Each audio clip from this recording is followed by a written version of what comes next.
Hello అండి. ఇప్పుడు గోరుచిక్కుడుకాయల fry తక్కువ ఆయిల్తో ఎలా చేసుకోవాలో చూద్దామండి. ఇప్పుడు గోరుచిక్కుడుకాయ ముక్కలు బాయిల్ చేసుకోవాలండి. కొంచెం సాల్ట్ వేసుకొని తర్వాత కొబ్బరి పొడి చేసి పెట్టుకోవాలండి. అందుకు 2 స్పూన్లు కొబ్బరి ముక్కలు, 2 స్పూన్లు శనగపప్పు, 1 స్పూన్ కారం, 5-6 వెల్లుల్లి రెబ్బలు వేసుకొని పౌడర్ చేసుకోవాలి. మిక్సీలో వేసుకొని ఇలా పౌడర్ చేసి పెట్టుకున్నానండి. తర్వాత తాలింపు పెట్టుకోవాలి. ఫ్రైకి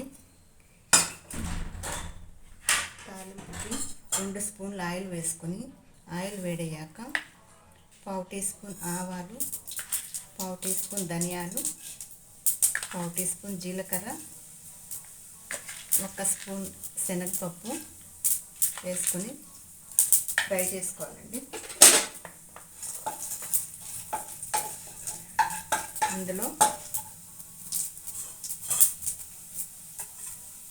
ఎండుమిర్చి ముక్కలు, 5-6 క్రష్ చేసుకున్న వెల్లుల్లిపాయలు, కొంచెం కరివేపాకు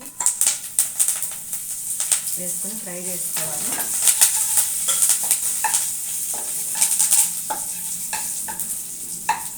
ఇప్పుడు తాలింపు ఫ్రై అయ్యాక ఇందులో బాయిల్ చేసి పెట్టుకున్న గోరుచిక్కుడుకాయ ముక్కలు వేసుకోవాలండి. గోరుచిక్కుడుకాయ ముక్కలు వేసుకోవాలి. ఈ గోరుచిక్కుడుకాయల ముక్కలు 2 మినిట్స్ ఫ్రై చేసుకుని ఈ కొబ్బరి కారం వేసుకోవాలండి. అందులో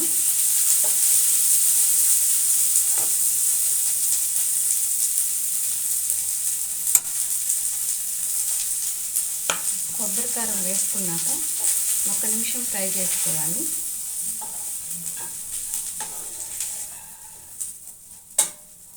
ఇప్పుడు లాస్ట్లో కొత్తిమీర వేసుకోవాలి.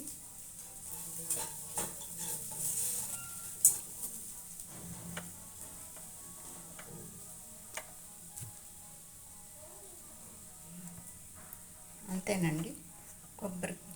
కొబ్బరి కారం వేసుకున్నాక 1 మినిట్ ఫ్రై చేసుకున్నాక ఫ్రై రెడీ అయిపోయింది. ఇప్పుడు సర్వింగ్ బౌల్లోకి తీసుకున్నానండి. గోరుచిక్కుడుకాయ ఫ్రై రెడీ అయింది.